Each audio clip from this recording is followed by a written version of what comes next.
Mark आरो दृश्य এই অসম বাকি পৃথিবীর মানুহ কেতিয়াও পাহৰিব নোৱাৰে এক নাম্বাৰ মাৰ্ক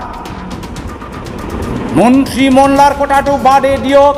যদি পৃথক বদলেন নহয় মই গাঁওবুঢ়াও নহওঁ नैबे मोनसे खोथाखौ रायजो राजाया जिबनाव बावनाय नंलिया जारिमिनारि भाषण जासिगोन प्रमद बर'नि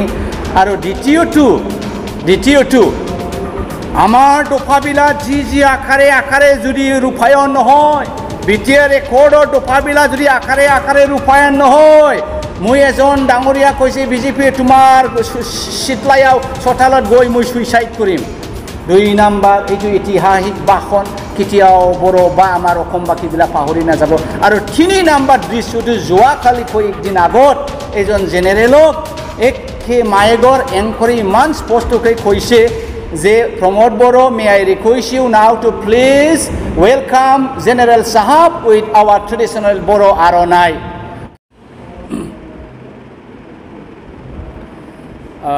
गिबियावनो बड'लेण्डनि मिडिया चिरां जिल्लानि मिडिया बिथांमोननिसिम बे मोजांथार सुबिदाखौ मोननायनि थाखाय बिथांमोननिसिम साबायखर जासिनाय थादों आरो नैथियाव बड'लेण्डबासि आरो गासै अखमबासिनिसिम खुलुमनाय जासिबाय कंग्रेसनिफ्राय खुलुमदों जोंहा दिनै मोनसे मोजांथार प्रग्राम जानानै थांबाय जोबसेयानो क'क्राझार लकसभानि इनचार्ज बिथां गुणकान्त गगৈ बिथांनि दैदेननायाव मोनफ्रोमबो क'क्राझार एलएसिजों लोब्बा थाफानाय मोनब्रै जिल्ला क'क्राझार चिरां बाक्सा आरो बरपेटा जे एरियानिफ्राय गोलैदों प्रेसिडेन्ट बिथांमोनखौ लेंहरनाय जादों बेनिफ्राय मोनफ्रोमबो जिल्लानि इनचार्ज बिथांमोनखौ लेंहरनाय जादों आरो ब्लक प्रेसिडेन्ट आरो बेबायदिनो सिस्टार अर्गानाइजेसन दङ जोंहा इयुथनि सेबानि महिला जेसेबां संगठन दं बिथांमोना फैजोबदों दा बावहाय जोंहा बिराद मोनसे मोजां सावरायनाय जादों जे गाबागाव जिल्लानि ब्लकफोरा बेसेबां इमप्रुभ जादों मण्डला मोनबैसो रेडि जाखो बुथफोरा मोनबैसो रेडि जाखो दा दिनैनि एसेसमेन्ट मथे ब्लक प्रेसिडेन्टफोरनि खोथानाय मथे 60%नि एसे बारा कमप्लिट जाबाय जोङो आसा खालामदों नैबे अखा बांखा जुदि जायामोनब्ला दै बानाया जायामोनब्ला जोङो दासिमाव फोजोबनो हासिगौमोन फैबाय थानाय नैबे आगस्ट मासाव जोङो बेखौ फोजोबगोन होननानै आसा खालामदों आरो सिस्टार अर्गानाइजेसनफोरनि रिपर्ट मथे जोंनि लिडारफोरनि रिपर्ट मथे दिनै कंग्रेसनि गिदिरथार दोहौ जादों आरो बे कंग्रेसनि गिदिरथार दोहौ जानाया मोननै मोनथामसो खारनाव जोंहा जे बिधान सभा इलेक्सन जानो थांबाय थादों मध्य प्रदेशआनो होन राजस्थानानो होन छत्तीसगढ़आनो होन दा बेफोराव कंग्रेसआनो खोब मोजां लिड लाबाय थादों आरो बेनि अनगायैबो नरेन्द्र मदिनि जे बिजेपि गभर्नमेन्टनि जानाय लोंनाय बायदि बेसादनि दाम बारायनाया एखे हां गैया बां गैया जेबो लिमिट गैया लोगोसे मणिपुरनि थासारि जे एसटिफोरनि सायाव जेबायदि थासारि अयथासार मध्य प्रदेशआव जा सारा इन्डियायावनो सोरखौबा हासुलादों सोरखौबा लं थङै खुनानै हाजार मानसिनि गेजेराव राजा लामाफ्रावहाय थाबायहोदों आरो बेबायदिनो एसटि आदिबासिफोरनि सायाव अयथासार दा बे जिनिसखौ नुनानै दिनै गासै भारतल' नङा सारा पृथिबियावनो बिजेपि गभर्नमेन्टनि फारसे मुगैनाय आरो सोंखारिनाय फोरमायदों आरो बे सोंखारिनाय आरो मुगैनाया दिनै कंग्रेसनि राहुल गान्धीनि हम नफरत का दुकान बंद किया है और प्यार और मोहब्बत का दुकान खुला किया है बे भाषणा बयनिबो गोसोखौ बोनो हादों बे मोनसे गेदेरथार दोहौ सार नोंथांमोना दिनै धरनाजों लोगोसे मेम'रेन्डाम होनायखौ जों नुनो मोनदों बेवहाय मा दाबिफोरखौ लानानै नोंथांमोना मेम'रेन्डाम बावहाय बिसेस जेबो बेबायदि दाबि गैया जोंनि दाबिया बेल' जे बेसादफोरनि दाम बांनायखौसो जोङो दिनै गले गले आवगायावबो होबोबाय थादों जे नोंथांमोना एसेबां बुंसेयावबो अपोजिसन पार्टिनि एसेबां खावलायसेयावबो सारा भारतनारिनि रायजो राजाफोरनि खावलायसेयावबो नोंथांमोना बेसादफोरनि दामखौ मानो बारानिफ्राय बारा खालामबाय थादों दा बे जिनिसा गाज्रि जागोन बेनिखायनो दिनै कंग्रेसआ खनसेबाव सारा आसामावनो जेसेबां जिल्लाफोर दङ जोङो बे धरनाखौ लानाय जादों दाम बेसाद बांनायनि एगेन्स्टै जोंनि बे मोनसेल' मेम'रेन्डाम फैगौ बिसायख'थियाव कंग्रेस हिसाबै माबायदि साखाफारा फैगौ बिसायख'थियाव दिनैहाय कंग्रेसआनो मोनसे बिकल्प जादों खालि बिटिसिल' नङा आसामल' नङा सारा इन्डियायावनो दहाय दान्दिसे सिगां बुंखानाय बादि जोंनि बिटिसियावबो नोंथांमोना दिनै नुबाय बिजेपि आरो इउपिपिएलनि गेजेरावहाय लिडारफोरनि गेजेरावल' खुनुरुखुम मिलायनाय दङ किन्तु ग्रास रुटआव बिथांमोननि गेजेराव ओरैबायदि अरलायनाय अमिल दङ दा बेखौ नायोबा थैलाय उजिलाय बिजेपिनि भटार्सफ्रा इउपिपिएलनि केन्डिडेट होयोबा बेनो होआ आरो बिजेपिनि केन्डिडेट होयोबा इउपिपिएलआबो होआ दा थिग बेबायदिनो फारसेथिं बिपिएफआ थांबाय बिपिएफआ बिराद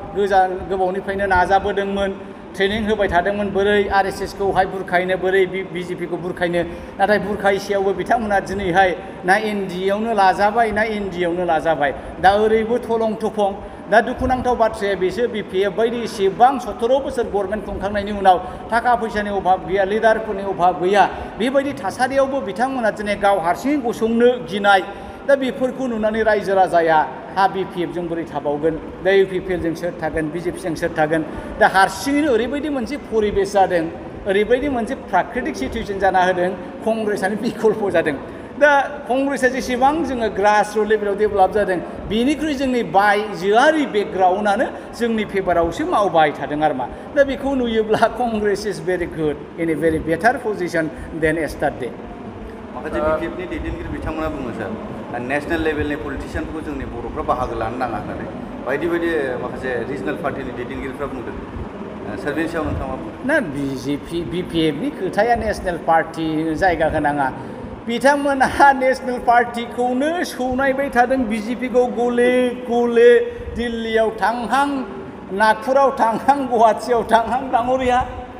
हाग्रामा डाङरिया खद गयसे खद जवानाय हा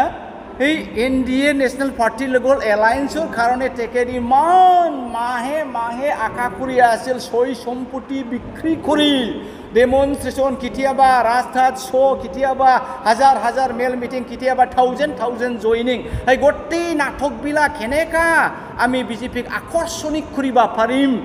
সেইটোৰ কাৰণে তেখেত আজিলৈকে কাম কৰি আছিল বেচৰাগোলা কিন্তু এনডিএ অৰ্থাৎ বিজেপি তেখেতক ৰেজেক্ট কৰি দিলে আৰু তেখেতৰ মুখৰ পৰা যদি কয় নেশ্যনেল পাৰ্টিক স্থান দিব নালাগে ইয়াতকৈ বুঢ়া মিছলীয়া ড্ৰামাটিক আৰু খোদ আছে ৰাইজ ৰাজা আজিৰ তাৰিখত ছবি বুজে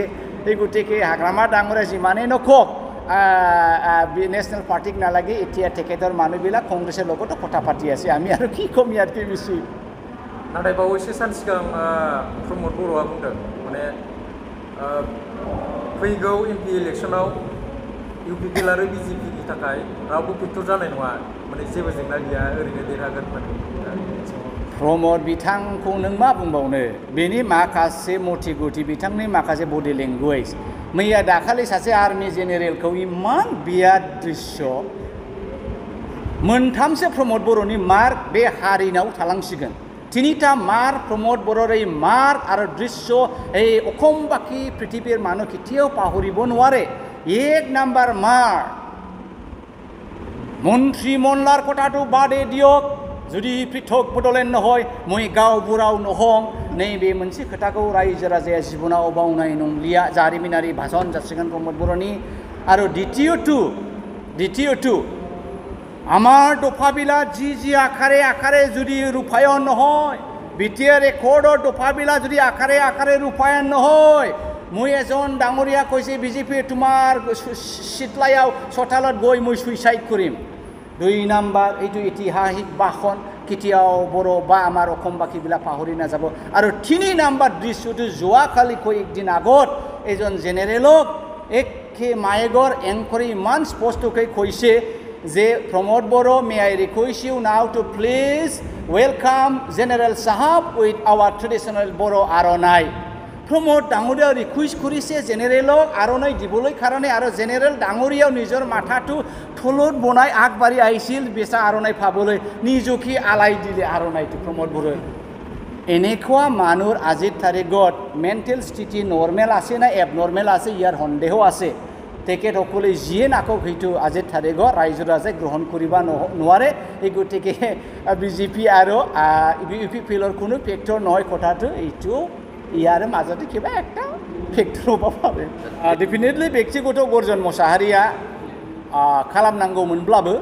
डिलिमिटेशननि सोमोन्दै आं एसेबां माथा मारिनाय जायाखै गोबां खारननि थाखाय अबसे आङो क'क्राझार चिरां जिल्ला हिसाबै प्रेसिडेन्टखौ लानानै मोनसे मेम'रेन्डाम होदों आरो बे मेम'रेन्डामाव आं बे बाथ्राखौनो बुंदों मोननैसोल' पइन्ट आङो उत्थापन खालामदों जे बिटिसि एकर्डखौ लानानै जे 6 शिड्युल एरियायावहाय 75% रिजार्भ जानांगौ बे मोनसे खोथा दा बेखौ नायोबा नोंथांमोननि बे एलएसि रानलाबायनाया एखेबारे इलजिक एज पार दा डाटा जायाखै बे हिसाबै नोंथांमोना बेखौहाय नायफिननांगौ बे खोथाखौ आङो होनदों आरो 2 नाम्बारा जाहैबाय दिनै 2017आवहाय डिलिमिटेसनखौहाय फ्रिज खालामनानै दोनदोंमोन एक्सेप्ट जम्मु आरो काश्मीर खारन जम्मु आरो काश्मीरखौ स्टेटखौ सिफायनानै इउनियन टेरिटरि रानना होनायाव बे गोनांथि जादोंमोन नाथाय आसामाव 2026आवनो जुदि अल इन्डिया बिसायाव जाखायोब्ला नोंथांमोना बेखौ मानो हाथाखौ दारखार निश्चय बिजेपिनि माबा मोनसे एजेन्डा थाखोमादों आरो बे दिनै गरजननि बुंनाय नङा फ्राय मोनफ्रोमबो जनगोष्ठीनि रायजो राजाफ्रानो बुंदों पलिटिकेल पार्टिफ्रा बुंदों एमएलएफ्रा बुंदों दा बेखायनो नोंथांमोना रायजो राजायानो जुदि बेनि एगेन्स्ट एप्रिहेन्सनाव दङब्ला रायजो राजानि खोथाखौ खोनासंनांगोन आरो नायफामफिननांगौ होननानै गरजनाबो मेम'रेन्डाम होदों दा ओरैहाय इउपिपिएल आरो बिजेपि बर' लिडारफोर थासेयावबो बिथांखौ जाया होननाया निश्चय बिथांमोननि रिपर्ट मथे बिथांमोना टेलिभिजन ड्राफ्टखौहाय नायफामफिननांगौ आरो उदालगुरि आरो क'क्राझारा एसटि रिजार्भ थानांगौ होननाया बे वेलकाम एटिटिउड जादों आङो बिनि सोमोन्दै दा बेसेबां डिलिमिटेसन कमिटिया बा इलेक्शन कमिशना बेखौ आजावगोन आं बिनि सोमोन्दै थयथ'खौ लाथ'वाखै आसा खालामदों एबसुनि होननाय मथे आदा दावरावमोननि होननाय मथे आरो बिपिएफनि नाजानाय मथे स्टुडेन्ट इउनियननि नाजानाय मथे मोजां जोंनि फेभाराव जागोन होननानै आं आसा खालामदों।